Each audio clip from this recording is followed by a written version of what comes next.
Vamos a hablar netamente, muchas gracias, netamente de la preparación que necesitamos tener.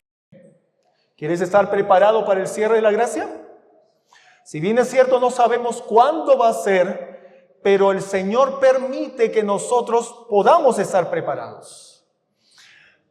Según el estudio que he podido realizar, la preparación consta de dos cosas. ¿Sí? No se me distraigan, hermanos. Vamos a prestar atención. Es algo muy importante. Ya estamos entrando realmente a lo que podemos nosotros hacer como cristianos y como hijos que esperan a su Señor. La preparación consta de dos cosas. Y esta preparación, mis queridos hermanos, primero es una preparación personal, individual. La palabra de Dios y el Espíritu de Profecía nos hablan acerca de eso, pero también nos habla de una preparación que Dios hace con su pueblo. ¿Sí? Entonces tenemos dos cosas para tener en cuenta con respecto a la preparación que debiéramos tener. Primero, la que nosotros decidimos, y la decisión interviene aquí. Y para que nosotros podamos tomar una decisión, mis queridos hermanos, ¿podemos hacerla en esclavitud del pecado? Les hago la pregunta. En esclavitud del pecado nosotros podemos tener la libertad de decidir. ¿Alguien sabe? Mis hermanos, no. Pero cuando viene Cristo a nuestra vida y le aceptamos, entonces somos libres para poder decidir. Eso es un asunto importante que nosotros debiéramos tener en cuenta. Hay gente que vive en pecado, pero no necesariamente es esclava del pecado. Pero hay esclavos verdaderos del pecado. Y eso tiene que ver con los hábitos arraigados en el ser. ¿No han escuchado a algunas personas que dicen, pero yo quiero y no puedo? ¿Han escuchado a esas personas? Son personas esclavizadas por Satanás. Cuando los vicios los tienen muy arraigados en su ser. Volviendo al asunto de la preparación, entonces vuelvo a repetir, mis hermanos, vamos a enfocarnos en dos cosas. Hoy día vamos a tratar la preparación personal, que tiene que ver con la decisión. ¿Estamos listos? Muy bien, cojamos nuestras Biblias entonces. Si tienen un cuaderno, una hoja, un lapicero para poder anotar, pues ténganlo a la mano, porque vamos a presentar muchas citas, tanto de la Biblia como del Espíritu de Profecía, para poder llevar este tema de la mejor manera y sea también comprensible. Entonces, mis queridos hermanos, existe una preparación personal y esa preparación la hacemos cada uno de nosotros. Esta preparación va a desembocarse o se va a vertir en la preparación que Dios hará con su pueblo. Una cosa aquí está llevando a la otra. Si nosotros no decidimos prepararnos de manera individual o personal, Dios Dios tampoco hará nada por nosotros. ¿Me entienden en esto? Una cosa está llevando a la otra, una desemboca en la otra. Si decidimos prepararnos personalmente, Dios terminará su obra de preparación en nosotros. Ahora, nos corresponde hablar de esta preparación personal. El conflicto de los siglos, la página 480, conflicto de los siglos, página 480, el párrafo 1 dice lo siguiente. La obra de la preparación es una obra individual. No lo estoy diciendo yo, lo dice el Señor a través de su sierva. La obra de la preparación es una obra individual. El esposo no puede prepararse por la esposa, ni la esposa por el esposo, ni los padres por los hijos, ni los hijos por los padres. Es individual. Y si como padre no le has enseñado a tu hijo a ponerse a los pies de Cristo, ¿qué va a hacer de tu hijo? Si como padre no le has enseñado a tu hijo o a tu hija a tener una comunión estrecha con el Señor, ¿qué va a hacer de tu hijo o de tu hija? Es una gran responsabilidad. La preparación es una obra individual. No somos salvos en grupo, no somos salvos en familia, ni como iglesia. La pureza y la devoción de uno no suplirán la falta de estas cualidades en el otro. Así que de plano empezamos diciendo esto: la obra de preparación para este tiempo de manera especial es una obra individual. Vamos a ver ahora, después de reconocer esto, la recomendación que nuestro capitán, nuestro Salvador, nuestro Señor Jesucristo nos dejó para poder enfrentar este tiempo de cierre de la gracia. Vamos a abrir nuestras Biblias en Mateo, capítulo 24.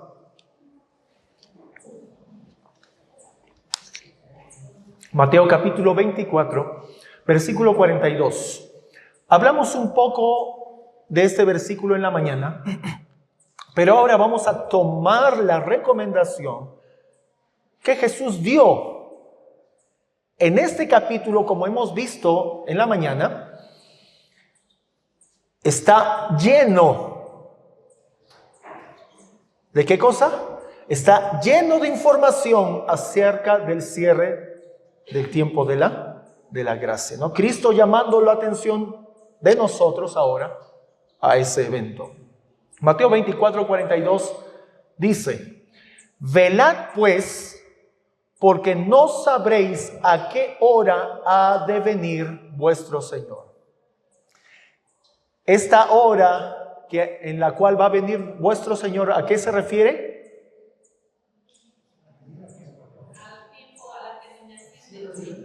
Amén. Muy bien. Al tiempo cuando la gracia de Dios termine y la intercesión de Cristo termine. Muy bien.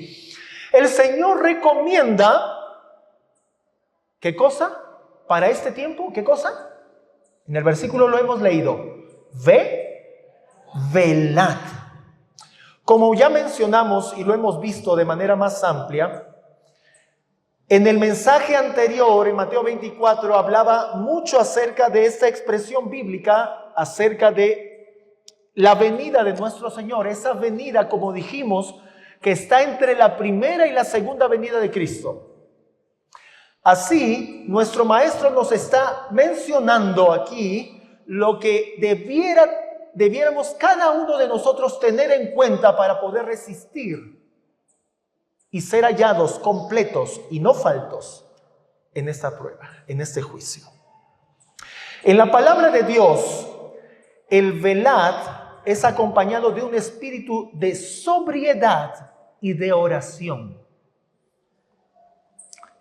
Hay varios versículos donde dice velad y orar, otros dice velad y estad sobrios, otros dice velad y estad firmes. Y siempre se menciona la palabra velad. Entonces, ¿qué implican estas cosas? ¿Qué significa velad? Para sentir un poco la importancia del velad, mis hermanos, les voy a contar una historia real. En el tiempo de la guerra de secesión en los Estados Unidos de Norteamérica, es conocida la historia de un soldado que se quedó dormido en tiempo de guardia. Pero no era la voluntad de este soldado quedarse dormido en el momento que él debía estar despierto. Pero esto no le importó al Tribunal Militar de los Estados Unidos en ese momento. Y la pena para aquel que se quedaba dormido en tiempo de guerra era fusilamiento.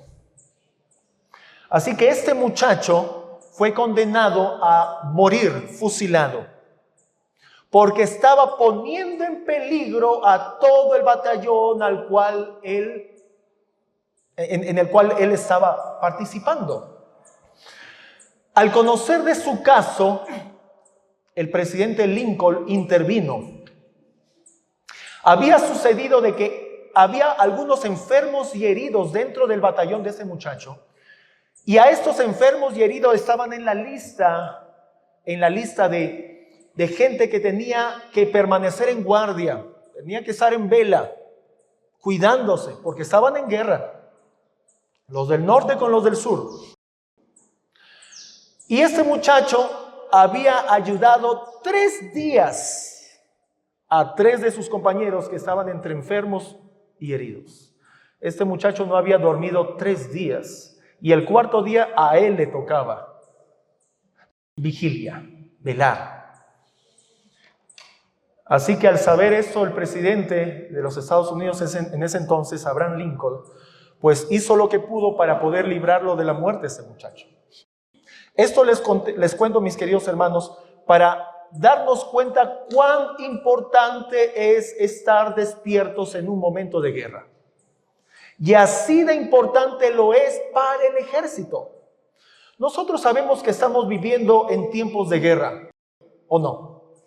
Dice que nuestra guerra no es contra sangre ni contra carne, sino contra principados y potestades del mal, de las tinieblas. ¿Cuán importante entonces es que nosotros nos mantengamos en la actitud de velar en este tiempo de guerra? Es muy importante. Es una cuestión, mis queridos hermanos, de vida o muerte. Así de importante es. No en vano nuestro Señor Jesucristo nos recomendó velar. Y nos recomienda velar en referencia a este evento, el cierre del tiempo de gracia. Primera de Pedro capítulo 5, versículo 8. Dice lo siguiente: sed sobrios y velad. Y aquí está la intención y el sentido de guerra. Porque vuestro adversario, el enemigo, el diablo, como león rugiente, anda alrededor buscando a quien devorar.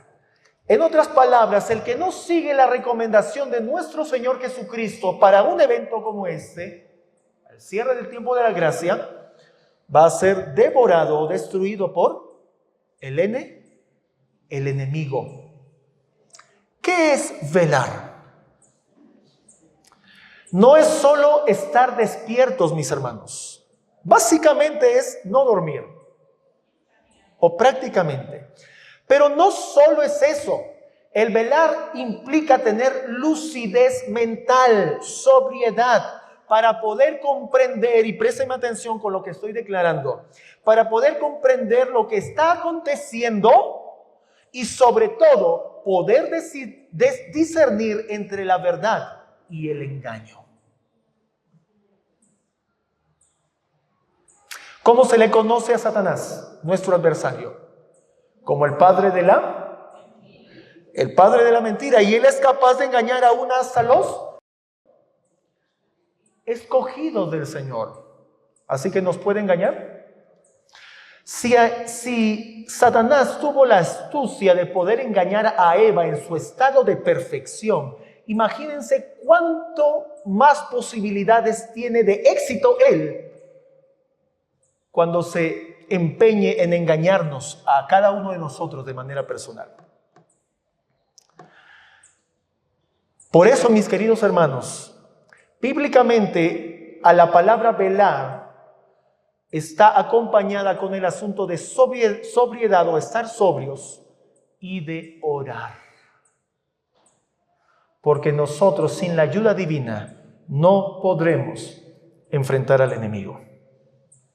No podremos. Ahora, la acción de velar en la raíz que esto implica y bíblicamente está en primer lugar el estudio concienzudo de las Escrituras. En primer lugar, según la palabra de Dios, ¿en qué se relaciona el velar? Con el estudio concienzudo de las Escrituras.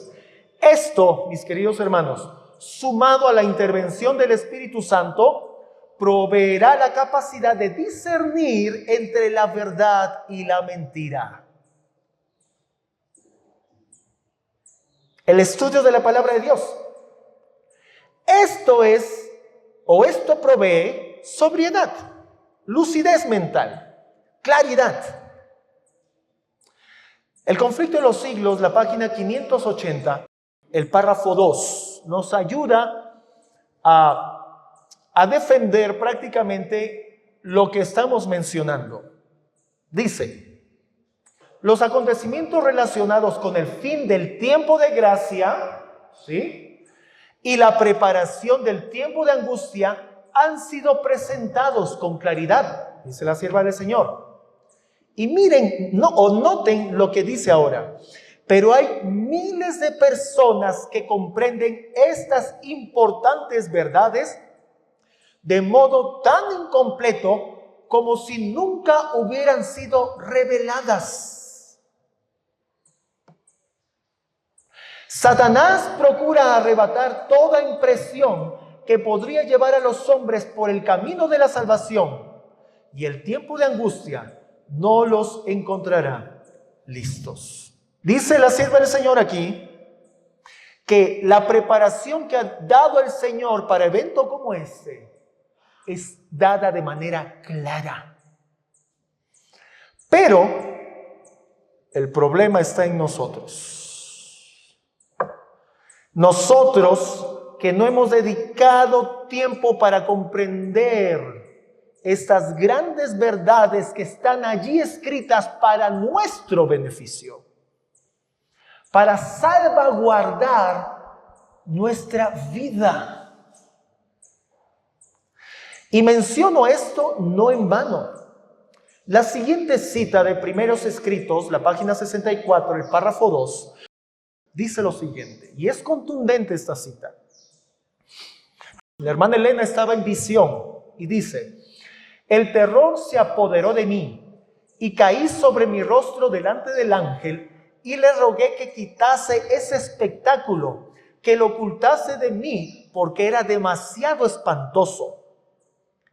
Y ahora miren cómo ella resuelve. Entonces comprendí como nunca antes la importancia que tiene el escudriñar la palabra de Dios cuidadosamente. El Señor le estaba dando una visión a la hermana Elena por el contexto, y ustedes pueden buscarlo, Primeros Escritos, página 64, párrafo 2. Por el contexto de esta cita, el Señor le estaba mostrando a la hermana Elena eventos del gran tiempo de angustia, y eran terribles, espantosos, horrorosos, que ella no los podía soportar. Pero ella entendió, resolvió de que era importante, ¿qué cosa? Escudriñar la palabra de Dios cuidadosamente. ¿Para qué? Para saber, escucha mi hermano, hermana, para saber cómo escapar a las plagas que, según declara la palabra, caerán sobre todos los impíos que adoren a la bestia y a su imagen y reciban su marca en su frente y en su mano.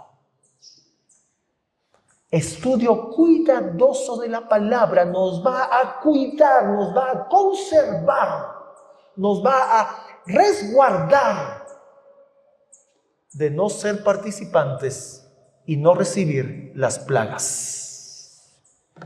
Así que en un primer lugar, el velar tiene que ver con el estudio concienzudo de la palabra de Dios, minucioso, cuidadoso. Termina esta cita diciendo: me llenaba de gran asombro que hubiese quien pudiese transgredir la ley de Dios y pisotear su santo sábado, cuando estas violaciones han sido denunciadas con amenazas tan pavorosas. ¿Por qué es que vienen los juicios de Dios sobre la tierra? ¿Saben ustedes? ¿Qué dice la palabra de Dios y qué dice el Espíritu de profecía? De la razón por la cual vienen los juicios de Dios sobre la tierra. ¿Por qué?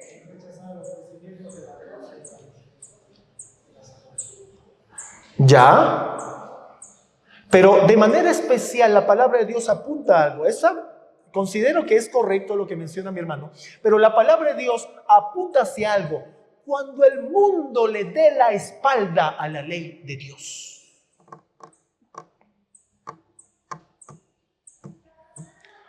El mundo llega a darle la espalda a la ley de Dios y será suficiente para que todos los juicios de Dios caigan sobre este mundo. ¿Y los responsables quiénes son? Los responsables habrán sido el pueblo de Dios que, conociendo la verdad, no impartió ese conocimiento a otros. Según el análisis de Oseas capítulo 4, se entiende esto.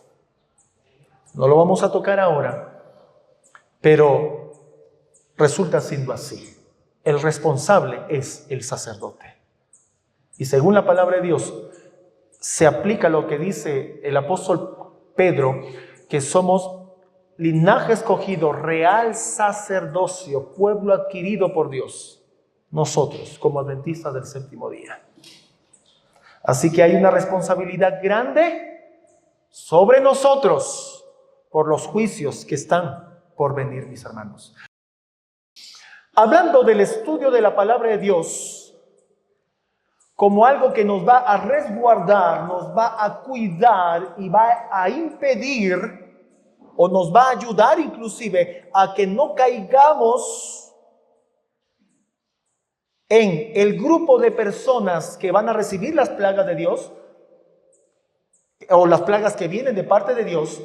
El Señor Jesucristo dijo lo siguiente: escudriñad las Escrituras, porque a vosotros os parece que ellas tenéis vida eterna y estas son las que dan testimonio de mí. Hay un asunto interesante para que poder entender del por qué el estudio de la palabra de Dios me va a resguardar mi alma de los juicios de Dios. Y en este versículo que acabamos de leer está justamente esto. Vamos a ver una relación maravillosa que existe en la palabra de Dios. Juan capítulo 1, el Evangelio según San Juan.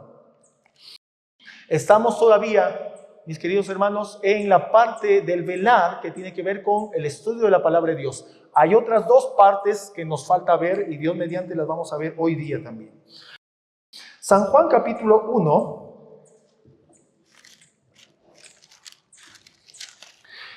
Los versículos 1 al 3. Dice la palabra de Dios: en el principio era el Verbo, y el Verbo era con Dios, y el Verbo era Dios. Todas las cosas por Él fueron hechas, y sin Él nada de lo que ha sido hecho fue hecho. Ahora nos vamos a saltar a lo que dice el versículo 14. Y aquel Verbo fue hecho carne, y habitó entre nosotros, y vimos su gloria, gloria como del unigénito del Padre, lleno de gracia y de verdad. Ya hemos visto lo necesario para poder entender lo siguiente, mis queridos hermanos. Y es que en los primeros versículos de Juan capítulo 1 se menciona que Cristo es el Verbo, ¿sí? Y que es el Verbo, y este era con Dios, era Dios y estaba también con Dios. El verbo resulta siendo, o la palabra en griego que se traduce al español como verbo es logos. Logos también es palabra. Así que este verbo, este logos, esta palabra en el versículo 14 dice: se hizo carne. ¿Sí? Esta palabra se hizo carne, esta palabra que venía de parte de Dios, que estaba con Dios, que era Dios, esta palabra se hizo carne. Y para las mentes intuitivas, yo creo que ya están entendiendo lo que estamos mencionando ahora. No es un asunto de invento mío. La palabra de Dios defiende y soporta lo que estamos mencionando. Juan capítulo 17, versículo 17. Así que mantengamos esta idea porque necesitamos ver esa relación maravillosa. Juan 17, 17. Santifícalos en tu verdad, tu palabra es verdad. ¿La palabra de Dios es qué cosa? Muy bien, la palabra de Dios es verdad. Ahora, Juan capítulo 14, versículo 6, Cristo menciona algo. Yo soy el camino y la verdad y la vida. Nadie viene al Padre sino por mí. ¿Cuál es esa maravillosa relación que nosotros estamos viendo en esta porción? Que nos va a ayudar a prepararnos para el tiempo del cierre de la gracia, que tiene que ver con un estudio concienzudo, minucioso de la palabra de Dios. Lo que hemos leído en los versículos de San Juan, mis queridos hermanos, es la relación que existe entre Cristo y la palabra de Dios. ¿Lo entendimos? Cristo es el logos, el verbo, la palabra hecha carne, que venía de Dios, que era Dios y estaba con Dios. Y además, dice que la palabra de Dios es verdad y Cristo también es verdad. Es un asunto interesante. Jesús es la palabra de Dios hecha carne. ¿Cómo llamamos a esto? ¿Cómo? Interesante. ¿Podemos notar la ligación? Y podemos ir entendiendo por qué el estudio minucioso de las Escrituras nos va a salvaguardar de ese tiempo angustioso que está por venir. ¿Vamos entendiendo? ¿Cuánto poder tiene la palabra de Dios? Yo les voy a dar un alcance. La palabra de Dios tiene poder suficiente para que cuando Dios ordene, todo el mundo y el universo se cree. Porque por la palabra de Dios fueron hechas, ¿qué cosa? Todas las cosas. ¿Cuánto poder tiene la palabra de Dios? El poder infinito de nuestro Dios. Ese poder, mis hermanos, según lo que estamos analizando, ese poder, todo ese poder infinito, el Señor nos lo está ofreciendo para que nosotros podamos ser resguardados en el tiempo de crisis. ¿Cuánto poder tiene la palabra de Dios? Toda esa inmensidad de poder puede venir a tu auxilio cuando más lo necesitas. Y el Señor lo ha prometido así. Y mis queridos hermanos, Cristo, la palabra de Dios hecha carne, Él quiere librarnos del pecado y salvarnos de la condenación. Él quiere. En estos tiempos necesitamos de Jesús más que antes, mis hermanos. Con lo que estamos mencionando, existe un maravilloso intercambio. Nuestros pecados en realidad no son nuestros pecados. Y tú me puedes decir, ¿cómo? ¿Cómo que mis pecados no son mis pecados? Te estás contradiciendo. Permíteme explicarte. Nuestros pecados en realidad no son nuestros. ¿Y saben por qué no son nuestros? Porque le pertenecen a Jesús. ¿Dónde aprendemos esto? Lo aprendemos del estudio de la palabra de Dios. ¿Por qué decimos que nuestros pecados no son nuestros y le pertenecen a Cristo? Porque Cristo pagó por nuestros pecados en la cruz del Calvario. Tú cuando vas a la tienda y pagas por algo que quieres comprar, ya no es más ese objeto del vendedor, ni le pertenece a la tienda, ahora te pertenece a ti. Cristo, dice la palabra de Dios, que pagó por nuestros pecados. Así que hoy te digo en el nombre del Señor que esos pecados no son más tuyos, son de Cristo. Esto enseña la palabra de Dios. ¿Cuánto poder tiene la palabra de Dios? Poder infinito. Poder de llevar nuestras cargas. Poder de librarnos del fin de los tiempos. Poder librarnos poder para librarnos de las consecuencias. Sí, mis hermanos. Ese poder el Señor lo tiene. Debemos nosotros darle lo que a Cristo le corresponde por derecho. En otras palabras, no retener lo que a Él le pertenece. ¿Y qué es lo que a Él le pertenece? nosotros y nuestros pecados, incluidos. ¿Cuál es la parte entonces que recibimos de ese intercambio? Si Cristo coge y ya pagó por nuestros pecados y ya no son más nuestros, ¿qué es lo que recibimos de Cristo? ¿Qué es lo que recibimos de Él, de parte de Dios? Mis queridos hermanos, va a sonar que voy a redundar, pero en el intercambio es que yo le doy mi ser y le doy mis pecados y Él se da a sí mismo a mí. ¿Entendemos esto? Él se da a sí mismo a mí. Entonces, al decir eso, podemos decir ahora también que Él es nuestro Jesús. La palabra de Dios hecha carne, la palabra de Dios capaz de formar los mundos y tener poder suficiente e infinito, mis hermanos, quiere y desea venir a nosotros. Yo estoy hablando y cogiendo citas del libro de Lecciones sobre la Fe. Esto no son mis pensamientos, esto último que estoy mencionando.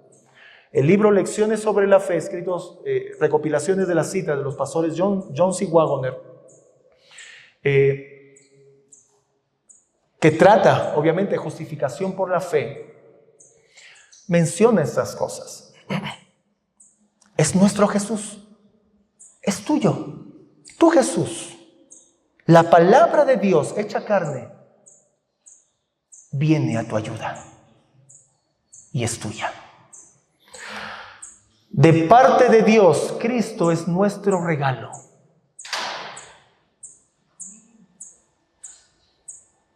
¿Entiendes esto? De parte de Dios, Cristo es nuestro regalo. No sé si tú te has puesto a pensar en lo que significa la frase el Hijo del Hombre. No sé si alguna vez has meditado en lo que significa la frase el Hijo del Hombre. Yo tengo 2 hijos. El primero de ellos es Jack, mi hijo mayor. Y yo, aunque no está presente, pero puedo poner el ejemplo y decir, Jack es mi hijo. Y hay allí una relación de pertenencia. Yo digo que yo soy su padre y él es mi hijo. Hay una relación de pertenencia. Jack, por ser mi hijo, me pertenece. Cuando Cristo mismo se presenta a sí mismo, estoy redundando otra vez, como el Hijo del Hombre, está justamente diciendo esto, mis hermanos, que Él le pertenece a la naturaleza caída. Él es nuestro. ¿Entendemos esto? La palabra de Dios hecha carne, el verbo, el camino, la verdad y la vida, quiere morar en mí y en ti. ¿De qué manera la palabra de Dios puede resguardar nuestra vida y nuestra salvación? Cuando la palabra viva en ti. Cuando la palabra de Dios viva en ti. Pero no se logrará eso si es que no hemos tenido un estudio concienzudo y minucioso de las Escrituras. ¿Por qué es necesario esto? Voy a abrir un paréntesis. ¿Por qué es necesario esto? Porque la Biblia nos habla de Cristo y Cristo, la misión más grande que vino aquí a esta tierra a hacer, no fue exactamente dar su vida por nosotros. Cristo, su misión fue darnos a conocer al Padre. En la cruz del Calvario, Cristo también nos dio a conocer el amor del Padre. Parte de dar a conocer al Padre fue entregar su vida por nosotros. Pero la mayor misión que Cristo tuvo para venir a esta tierra es darnos a conocer al Padre. Podemos conocer a Dios a través del estudio de la palabra de Dios. Y Cristo puede morar en mi vida también a través del estudio de la palabra de Dios, si es que yo se lo permito. Amén. ¿Quieres dejar que la palabra de Dios viva en tu vida? Cristo quiere vivir en ti.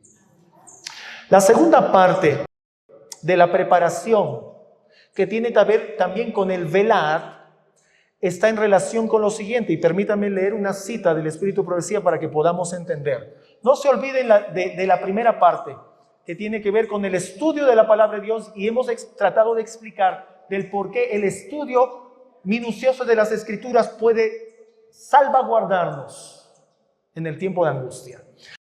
Ahora, la segunda parte de la preparación, Primeros Escritos, la página 279, párrafo 1, dice lo siguiente. Se me señaló la época en que terminaría el mensaje del tercer ángel. Recuerden, mis queridos hermanos, termina el mensaje del tercer ángel, el Espíritu, el pueblo de Dios es sellado, se termina también el tiempo de la gracia. Así que la predicación o el término del mensaje del tercer ángel está en relación también con el cierre de la puerta de la gracia. Sigue diciendo la cita: el poder de Dios había asistido a sus hijos, quienes después de cumplir su obra estaban preparados. Miren, noten, después los hijos de Dios, el pueblo de Dios, después de cumplir su obra, estaban preparados para sobrellevar la hora de prueba que les aguardaba. ¿Cuál es la segunda parte de la preparación y que tiene que ver también con el velar? El cumplimiento de la misión. ¿El cumplimiento de la misión nos puede preparar? Sí, y lo acabamos de leer. Primeros Escritos, página 279, párrafo 1. ¿Cuál es la obra que debemos cumplir en este tiempo? Básicamente es vivir y compartir con otros el mensaje del tercer ángel. Básicamente es eso.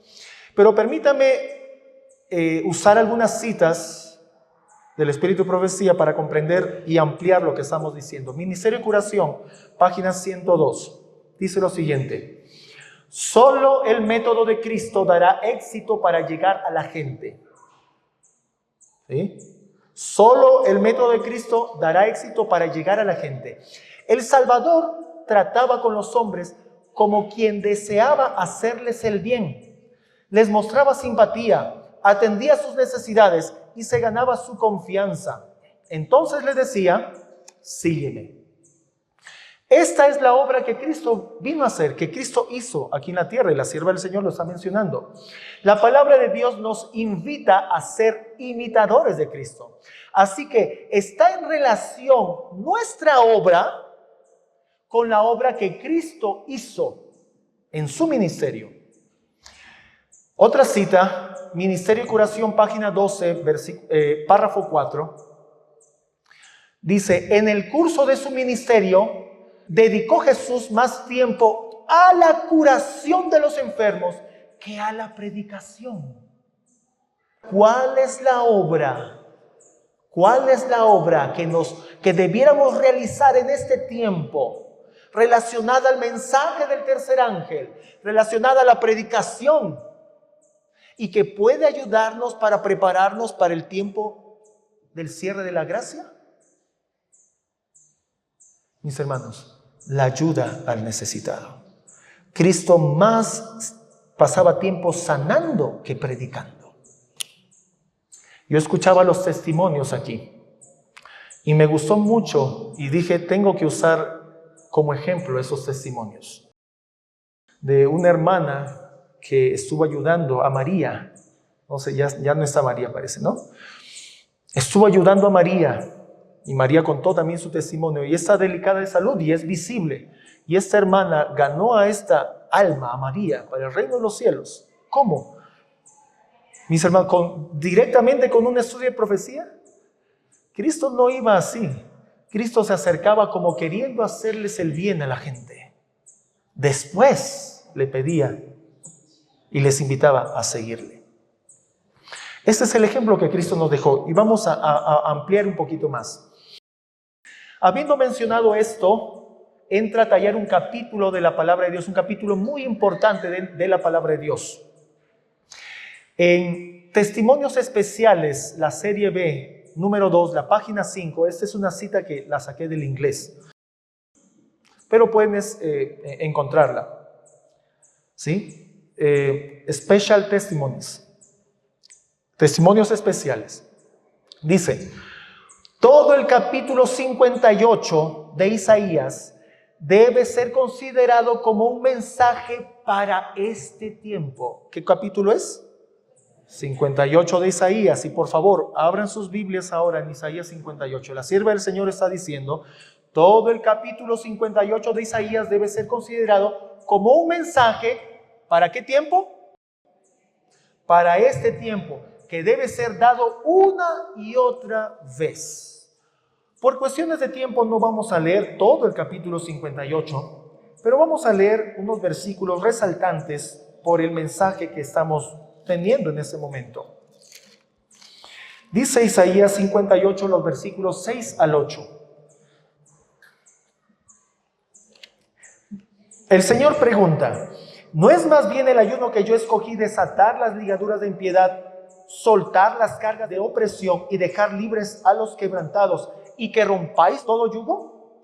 ¿No es que partas tu pan con el hambriento y a los pobres errantes albergues en casa? En cuando veas al desnudo lo cubras y no te escondas de tu hermano. Y viene el versículo 8, donde nos muestra cuán serio o cuán seria es e importante es realizar esta obra que menciona en los versículos 6 y 7. Entonces, dice allí, esa palabrita que sola no tiene significado, pero es poderosa aquí. Entonces, cuando hagamos esas obras que dice el versículo 6 y 7, entonces nacerá tu luz como el alba y tu salvación se dejará ver pronto. Amén. Cuando se realice esa obra, y hemos leído en esta cita de la hermana Elena, dice que el mensaje de Isaías 58 es un mensaje para este tiempo. ¿Cuál es la obra que debiéramos realizar en este tiempo?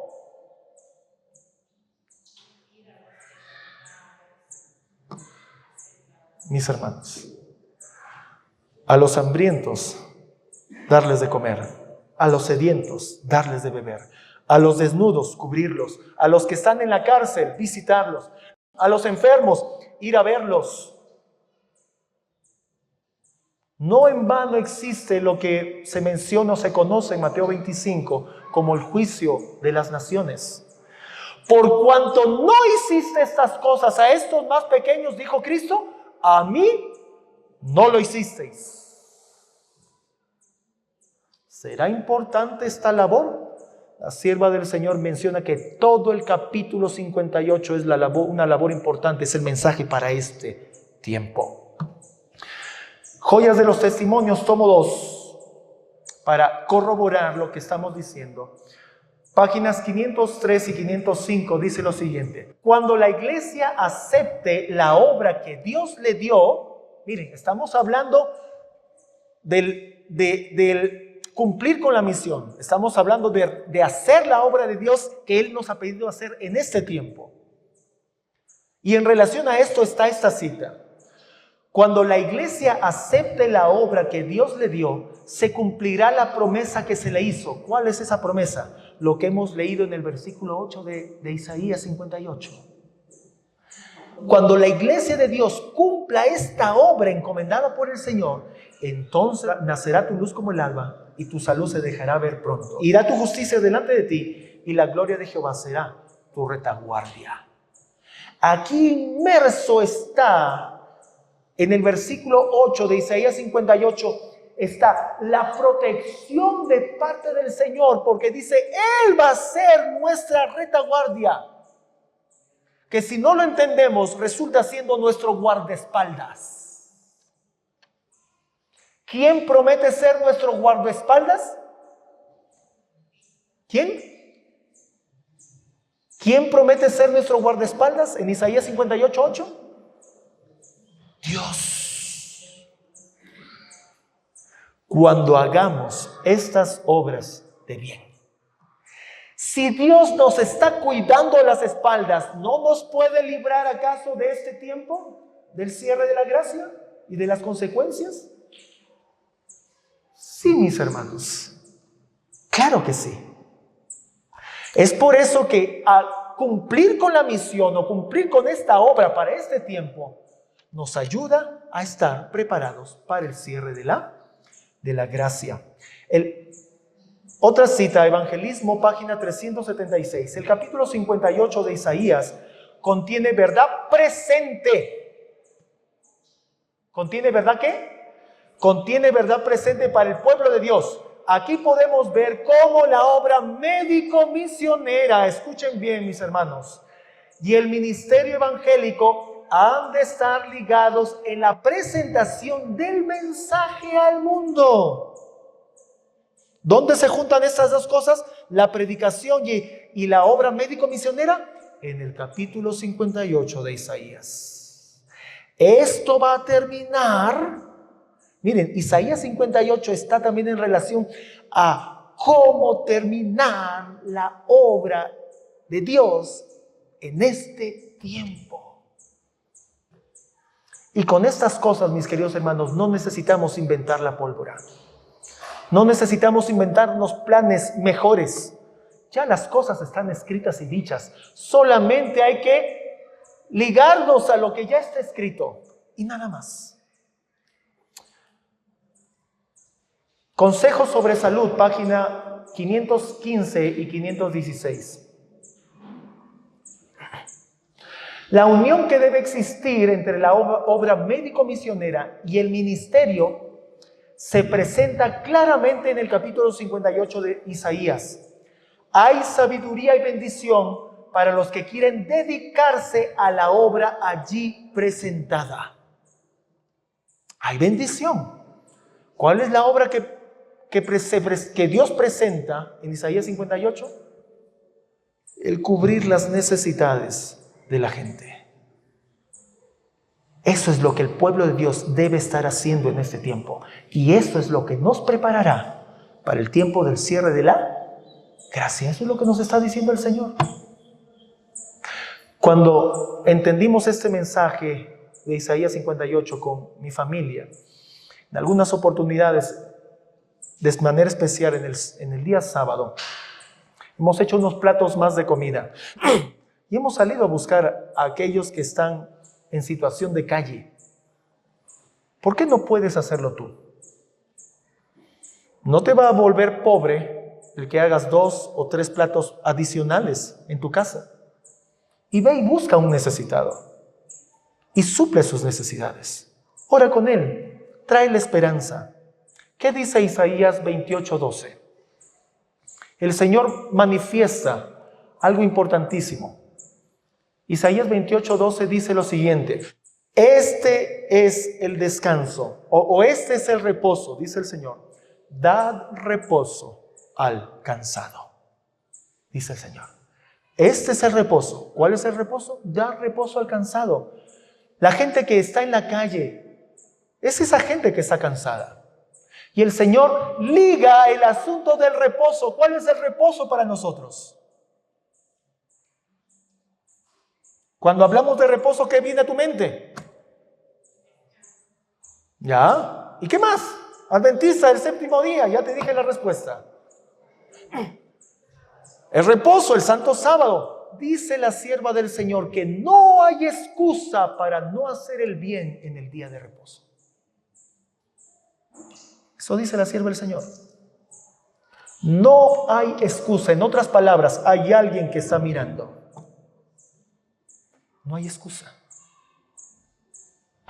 ¿Qué obra estás haciendo que te ayudará a prepararte para el tiempo del cierre de la gracia? Si no es esta obra, estás equivocándote. Estarás haciendo cualquier otra obra, menos la obra que el Señor ha encomendado a su pueblo para este tiempo. Isaías 58 es tu labor y mi labor como pueblo de Dios.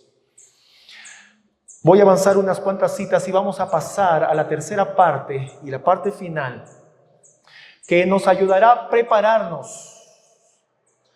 una preparación personal, también la encontramos en el consejo del testigo fiel y verdadero. Pero antes, déjenme hacer un recuento. ¿Cuál fue la primera preparación que vimos para el tiempo del cierre de la gracia? Escudriñar las escrituras, muy bien, la palabra de Dios. Y hemos explicado por qué nos van a resguardar de ese tiempo de crisis.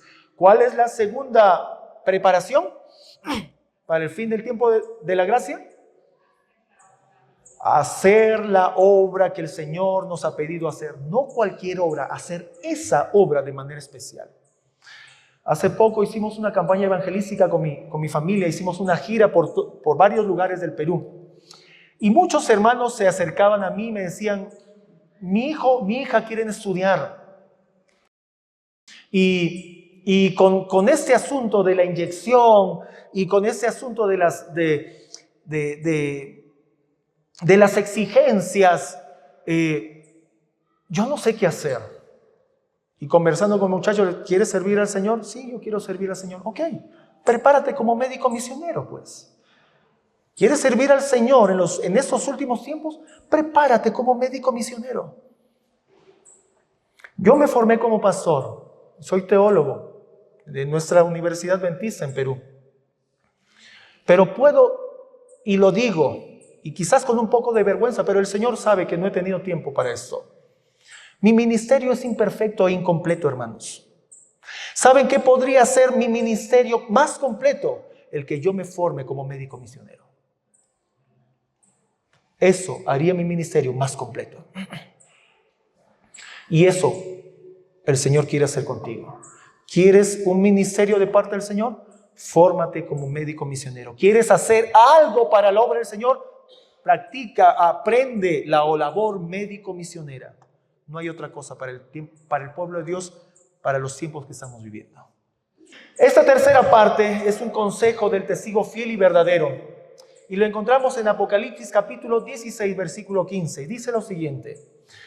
Apocalipsis 16, 15. He aquí yo vengo como ladrón.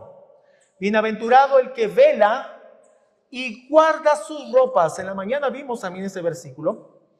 Para que no ande desnudo y vean su vergüenza. Vimos que este versículo se aplica también a la iglesia de la Odisea y también a nosotros como pueblo adventista.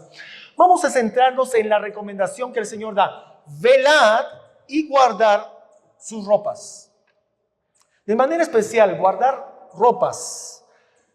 La palabra guardar en el griego significa conservar, proteger, salvaguardar. Por lógica, no se puede guardar las vestiduras por lógica, solo pueden guardar, las vestiduras los que las hayan recibido. Yo no puedo guardar vestiduras que no tengo. En otras palabras, el Señor pide a los que ya recibieron vestidura de justicia de parte de Cristo, que lo conserven, que lo guarden. ¿Cómo se recibe la vestidura? La ropa. Cuando la persona cree en Jesús y se bautiza, recibe el manto de justicia de Cristo, a través del perdón también de los pecados. Y eso lo menciona tanto la Biblia y el Espíritu de Profecía. Así que los que son bautizados ahora, acuérdense, han recibido la justicia de parte del Señor y el Espíritu Santo está obrando ya en ustedes. Entonces, mis queridos hermanos, esto tiene que ver con la preparación. Ahora, Apocalipsis 16, 15 nos dice que hay que guardar las vestiduras para no andar en desnudez. ¿Qué significa andar? Según Efesios capítulo 2, versículo 10, la palabra andar, bíblicamente, tiene que ver con nuestras acciones, nuestra conducta, inclusive las buenas obras. ¿Sí? La palabra andar en la Biblia tiene que ver con eso. Así que el guardar las vestiduras tiene que ver con mantener una buena conducta.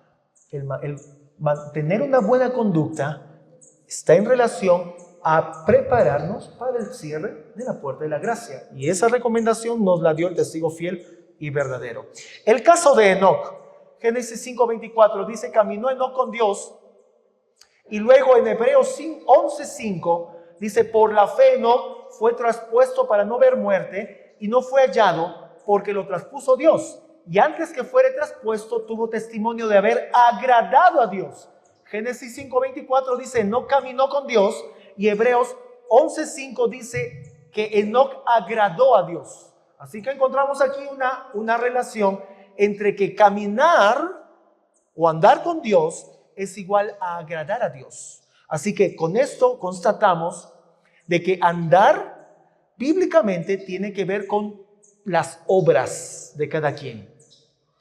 Para agradar a Dios, Juan capítulo 8, versículo 29, nos indica que para agradar a Dios hay que hacer la voluntad de Dios. En obediencia, entonces podemos nosotros guardar nuestras vestiduras andando en obediencia, haciendo la voluntad de Dios.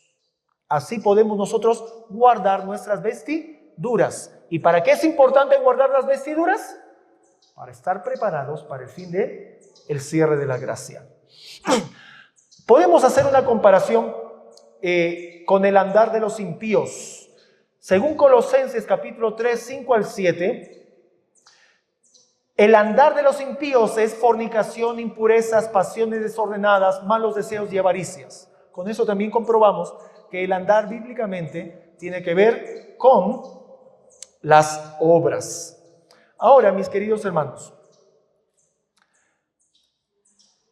Apocalipsis capítulo 3, versículo 4 y 5, dice la palabra de Dios, pero tienes unas pocas personas en Sardis que no han manchado sus vestiduras, las han guardado, las han conservado, y andarán conmigo en vestiduras blancas porque son dignas.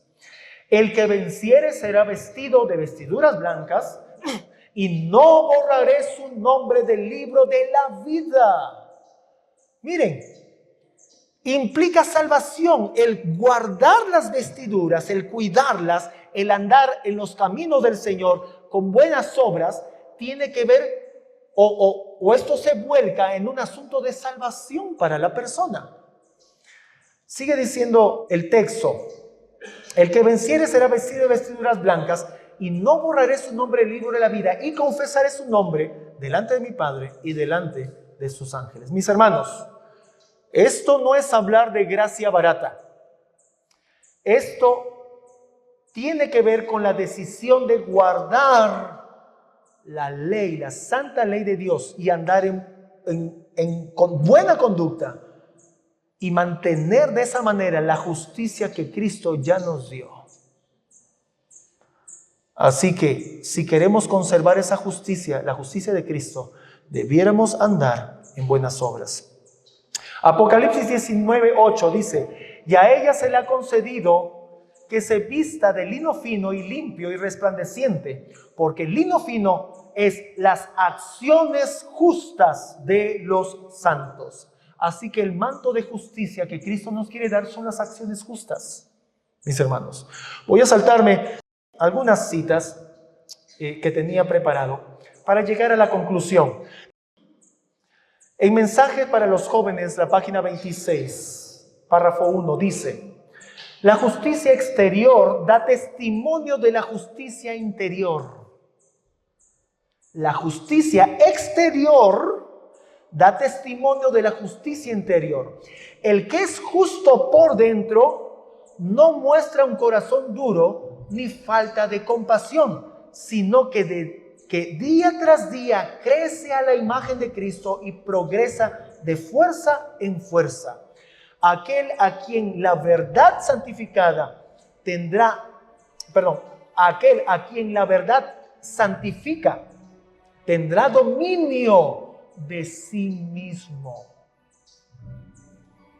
El no tener dominio propio indicará que tenemos justicia en nosotros, que mantenemos justicia.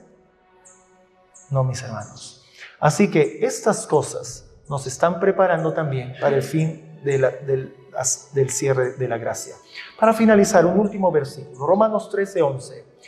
Y esto, recomienda el apóstol Pablo, y esto, conociendo el tiempo, que es ya hora de levantarnos del sueño, mis hermanos, porque ahora está más cerca que nosotros nuestra salvación que cuando creímos. Que esto nos pueda servir, mis queridos hermanos, de estímulo, y prestemos atención y podamos practicar estas cosas que van a conservar nuestra vida,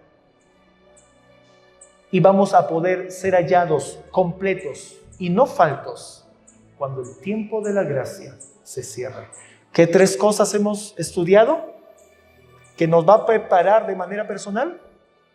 Estudio de la palabra de Dios. Segundo, la obra de Dios para este tiempo. No cualquiera. Isaías 58 es para este tiempo, hermanos. Y la tercera, ¿cuál era? Guardar el carácter de Cristo, la justicia de Cristo en nosotros, la buena conducta cristiana en nosotros. Que el Señor nos pueda bendecir, mis queridos hermanos, y nos pueda ayudar para que esto sea una realidad para cada uno de nosotros. Vamos a orar.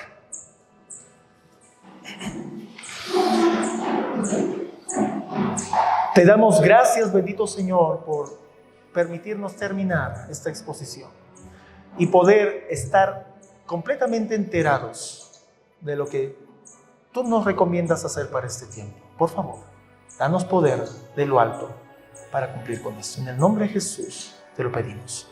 Amén, Señor.